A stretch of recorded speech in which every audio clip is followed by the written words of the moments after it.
If your doorbell is not working and it's hooked up with your door system, you gotta check the wiring first, because that's usually where the problem hides. So, start by turning off the power to the doorbell at the breaker to avoid any shocks, Then, peel back the cover and look closely at the wires connected to the button and the chime. If any wires look loose or corroded, tighten or clean them up. Sometimes, the button itself just gets worn out from all the pressing, so swapping it for a new one can fix things right away. Also, don't forget to check the transformer, which lowers your home's voltage to a safe level for the doorbell.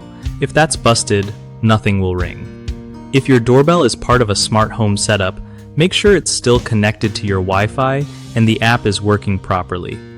Test the doorbell by pressing the button after each fix to see if the chime goes off. If nothing works, it might be time to call in a pro to avoid frying your system or making it worse.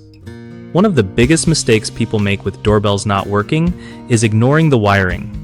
Loose connections are super common, but easy to fix by tightening or replacing wires. Another issue is using the wrong replacement button or transformer that doesn't match your system's voltage, which can mess everything up. Always check specs before buying new parts. A third frequent problem is forgetting to test both mechanical and electrical parts separately, so you might think the whole thing is dead when really just one piece needs swapping. Fixes?